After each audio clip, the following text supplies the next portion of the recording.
Bueno, son las 8 de la mañana, 8 de la mañana con 2 minutos, 8 de la mañana con 2 y como todos los viernes es un gusto, está con nosotros ya Alberto Arce, usted lo conoce muy bien, licenciado en Historia del Arte, maestro en Arquitectura, curador y para suerte nuestra, amigo.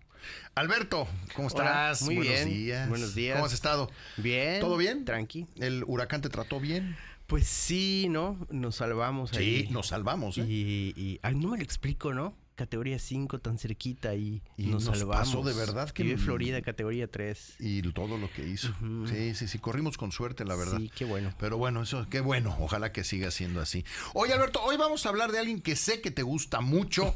Es si lo dijéramos en español, según yo, es Pedro de la Francesa, pero diciéndolo de manera elegante, es Piero de la Francesca. Él es del Renacimiento, entiendo que es del 480, que es el siglo XV, ¿no? Sí. Y así le llamaban ese movimiento, supongo. Pues una forma de catalogar o de entender los tiempos del Renacimiento. De 1400 a 1500 se le dice el 480 y del 1500 a 1600 se le dice el 580. Fueron 200 años. Pues, el Renacimiento no empieza en un momento en específico y tiene un momento específico. Es un momento cultural, pues, ambiguo, ¿no? Que va de un momento a otro. Reacción del mal tiempo que nos pasamos en la Edad Media, ¿no? De obscurantismo, de retrógrados, de un montón de cosas. Pues sí, podemos entender que quizá el Renacimiento es un momento de esplendor, de ciertas cosas, pero en la Edad Media tiene mala fama la Edad Media, que no se la merece, lo que nos tal enseñaron, cual. ¿no? Eso nos enseñaron del oscurantismo, pero la verdad es que igual la Edad Media tiene sus periodos, y el último periodo, que es el gótico, es un periodo de mucha luz, de mucho color,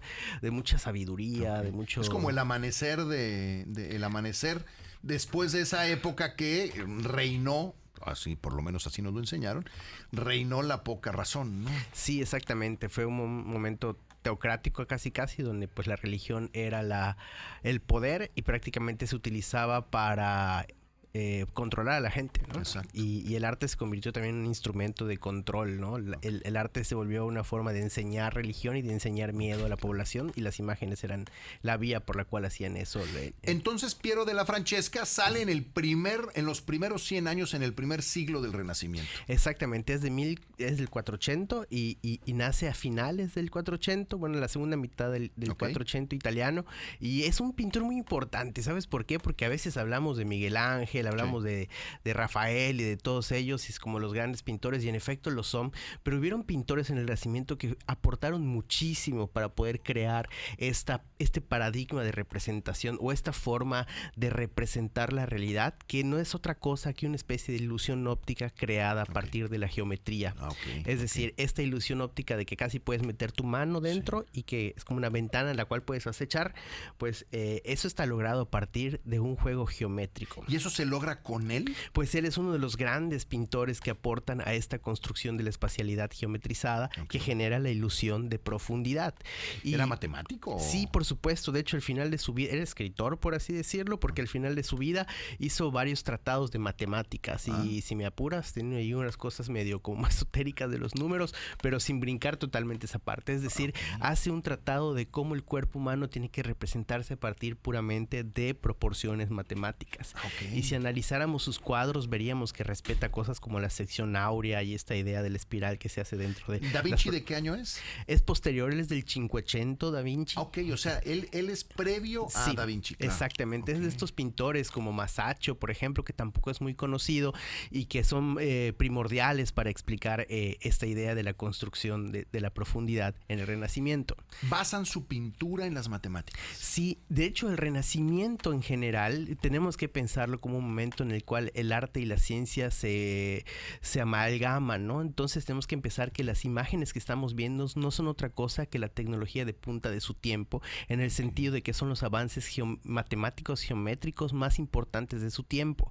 Entonces, y bueno, en el Renacimiento lo que hacían era decir que la razón era lo más importante que tenía el ser humano, porque lo distinguía de los animales, ¿no? Lo racional. Y qué mejor cosa que lo matemático para explicar lo racional, ¿no? ¿Qué más razón que la matemática? Sí, claro. Y si esto lo puedes aplicar en la imagen a través de una retícula geométrica, pues entonces es bello, ¿no? Entonces, este cuadro, mira qué bien está la perspectiva lineal, entonces tiene matemáticas, entonces tiene razón, entonces lo hizo el hombre, entonces es bello porque lo dijo Platón. ¿no? Era la asociación que hacían en esta cosa del humanismo, ¿no? Él inaugura esta parte de... No sería darle demasiado, porque ahí está Giotto di Bondone. Está antes de él, ¿no? Porque él es de la segunda mitad del 15. En realidad no hay un pintor disruptivo, quizá Giotto di Bondone antes que todos ellos, pero no hay un pintor disruptivo que haya inventado algo. Es un proceso continuo de aportes de diferentes artistas, y toda la historia del arte es así. Los historiadores del arte solemos, para generar, no sé, como más emoción en nuestras historias, hablamos de esa idea de genio, ¿no? De alguien que crea algo nuevo, pero la verdad es que a la luz de la historia del arte con detenimiento nos damos cuenta que son aportes significativos, pero que van sucediendo a la par y que van generando movimientos y transformaciones, ¿no? Colectivas. De Piero della Francesca, ¿cuál es el cuadro más representativo? Porque yo lo... hasta que vi los cuadros ubiqué al pintor. Yo no lo conocí. Hay un cuadro muy famoso de él, no sé si lo podríamos poner, se llama La flagelación de Cristo. A ver si tienen ahí La flagelación de Cristo. Lo vi pasar hace ratito, y es un cuadro enigmático, muy raro y muy extraño, que al día de hoy ha generado... ¿Es ese que tenemos en pantalla? No, La flagelación de Cristo se llama. A ver si tienen ahí La flagelación de Cristo. Es un cuadro que es como una especie de arquitectura y está dividido como en dos partes. En la parte de atrás se ve a Cristo, que lo van a flagelar, y del otro lado se ve pues a unas personas que están hablando, ¿no? Pero lo digo porque ha generado un gran debate en torno al significado. Es justamente este cuadro que tenemos en pantalla, si nos lo pueden poner en pantalla, ahí lo tiene. La flagelación de Cristo. No lo tiene ahí. Ahí está. Ahí estamos. Es un debate que se ha hecho desde la academia muchísimo, ¿no? Y me encanta. Es muy raro, ¿no? Porque vemos de un lado, el cuadro está dividido en dos. Ajá. Primero vamos a hablar de lo que queríamos hablar, ¿no? Que es la perspectiva. Y que este cuadro lo logra perfectamente. Tengo un primer plano que veo aquí a la gente cerca y luego veo al fondo más gente. ¿Qué es la perspectiva lineal? ¿O qué es el punto focal? Para la gente que nos está escuchando, es cuando en el cuadro hay un puntito y todas las líneas que se alinean, por así decirlo, al eje vertical convergen a un solo punto. Como si pintaras un punto en el centro del cuadro y todas las líneas hicieras que convergen. Como una pirámide se acaba haciendo como una... Bueno, no, porque las horizontales también, pero lo ubico. Las horizontales constituyen el horizonte. Entonces, es esa contraste entre lo que va arriba y el horizonte genera la idea de profundidad. Aquí lo podemos ver muy bien, mira. Miren el cuadro que tenemos en YouTube. Exactamente. El piso, date cuenta, Gastón, cómo todos los ladrillos van hacia el centro. Si ya lo vi. Pintas una línea de abajo hacia arriba del ladrillo, todas las que están al costado también van inclinadas y van hacia un solo punto. Eso es lo que genera precisamente la idea de profundidad. A eso se le dice como perspectiva lineal. Si ves las líneas que están arriba en el techo de los casetones, también todas conducen al centro del cuadro. Exacto, lo veo. Entonces hay la idea de profundidad. Entonces ve qué padre está esto, porque si te das cuenta, el personaje que está aquí de morado, pues prácticamente, mira, ahí está, lo puso la producción. Yo no sé de dónde lo sacó la producción, pero sí se pasó de lanza. Vean nada más lo que pusieron ahí. Ese es el punto. Es un invento.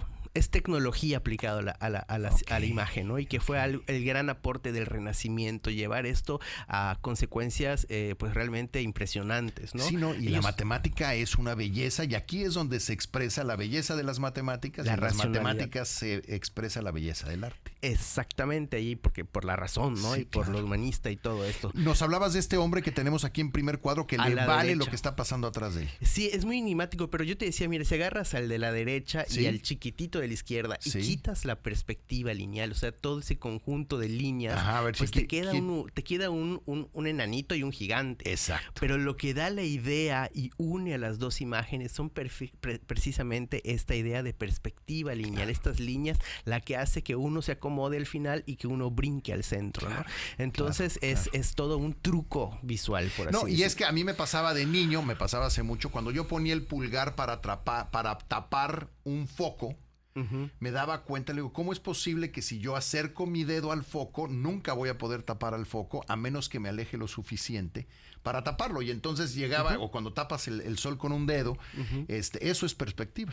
Pues de alguna forma sí, es observación de la realidad, justo lo que hacían ellos, y lo que hicieron ellos. Por ejemplo, Durero, un pintor que contribuyó mucho también a esta idea de la tridimensionalidad, lo que hizo fue una especie como de marco de madera con una retícula y esa la colocaba así en el paisaje, ¿no? Y copiaba prácticamente lo que estaba viendo, lo replicaba en el papel y así copiaba lo que se veía en la retícula, ¿no?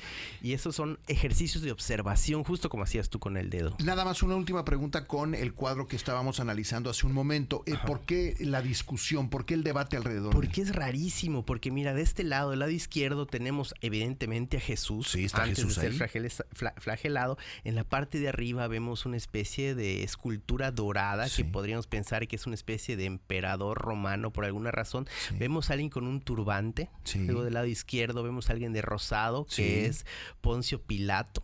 Y luego vemos una serie de personajes muy enigmáticos que, bueno, podríamos pensar que es la flagelación. Y del lado derecho vemos a 3 hombres que están hablando como si no estuviera pasando nada. Como si Jesús no estuviera ahí, ¿no? Y no sé si te fijaste que justamente el personaje de en medio de los 3 que están afuera está descalzo también. Ok. Entonces hay una senda de académicos serios que han hablado muchísimo sobre este cuadro y que han habido múltiples interpretaciones, desde que tiene que ver con Montefeltro, el que era su mecenas, el que les pagaba muchos de los cuadros, hasta que el del centro es un ángel, hasta que estos son los del Sanedrín, que están esperando que se le flagele a Cristo y no querían verlo, como dice la Biblia, que es el sueño de San Jerónimo. Es decir, ha habido una discusión amplísima en torno y creo ahí están que los pies descalzos. Exactamente. Y yo creo que lo interesante es que las grandes obras de arte son polisémicas, y esto quiere decir que tiene muchos significados o que son capaces de tener muchas lecturas, se le pueden adecuar por su riqueza simbólica, ¿no? Y creo que este cuadro es un ejemplo claramente de esta posibilidad de la obra de arte, donde la pieza la acaba el espectador, ¿no? Una vez que el pintor la termina, el espectador es capaz de, como si fuera un recipiente, y tú la llenas de significados, y tú la llenas de... Y bueno, esto no es una cosa así como vamos a hacer poesía sobre la obra, ¿no? Hay muchos textos académicos muy serios de críticos e historiadores del arte muy famosos que han intentado de desencriptar los significados metiéndose a los papeles y a la documentación, y aún así siempre esta pieza tiene la capacidad de sugerir más y más de lo que nosotros podemos entregarle, ¿no? La flagelación de Jesús. De Cristo, la flagelación de Cristo, exactamente. Para que lo vea. Y tiene muchos más, quiero suponer. Hay otro que tiene como lo que yo creo que es un papa de perfil. Sí, es Montefeltro y su esposa, guapísima. Battista Sforza. Se llama el retrato. Son 2 retratos que están de perfil. Uno donde se ve solo la nariz. Y bueno, él era precisamente su mecenas, que es otra característica muy importante del Renacimiento, Gastón. En el Renacimiento, la burguesía empieza a tener mucho dinero, y una forma de mostrar esa clase, porque ya tenían el dinero, ahora querían ser parte de esta clase, pues era precisamente representarse en el arte.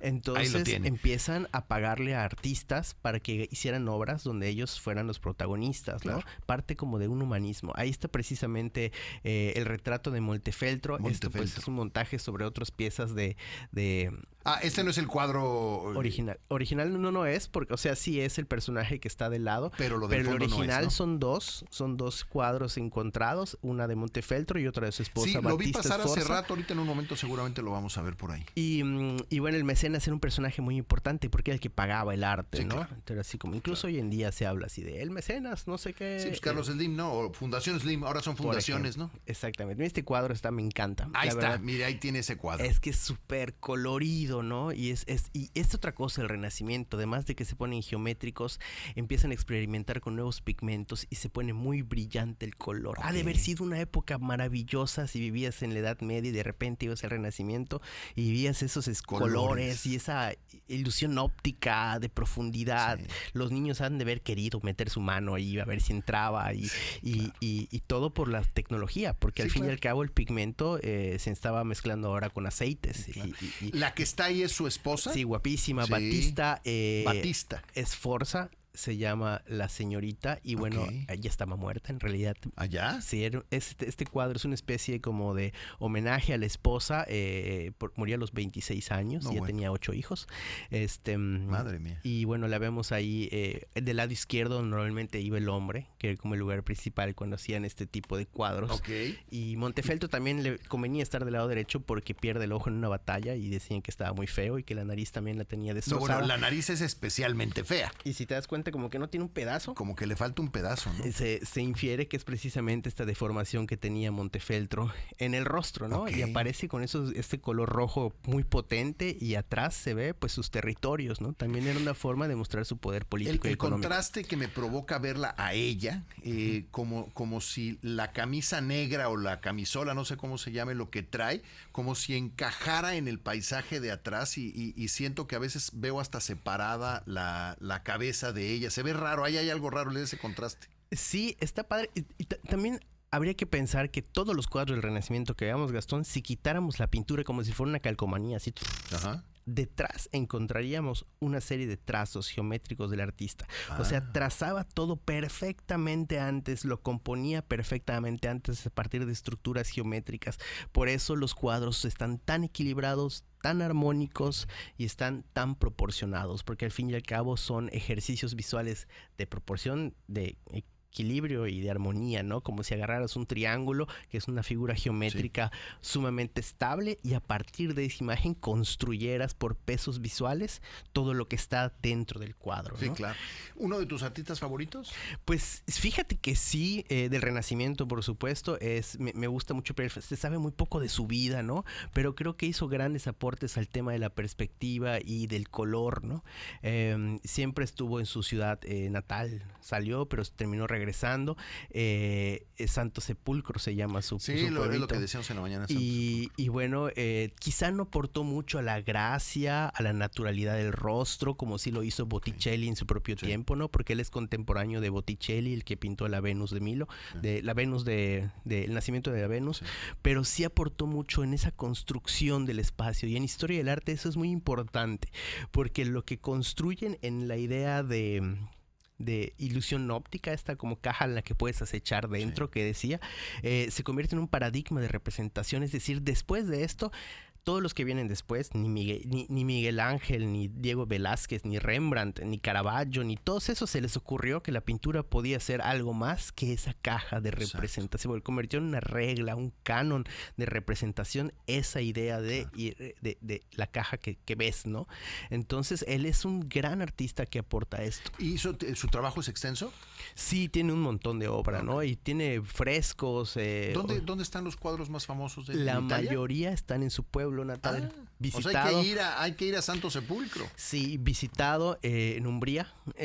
Visitarlo es algo que muchos hacen, que les gusta el arte. ¿Tú has podido hacerlo? No. Eso es como que cuando pasas más tiempo de lo normal en un lugar como Italia, porque normalmente pues vas a las ciudades. Hay otras cosas. Exactamente, pero para los que saben de arte y del Renacimiento, saben, es una visita obligada en algún momento, porque ahí están las grandes obras de Piero della Francesca.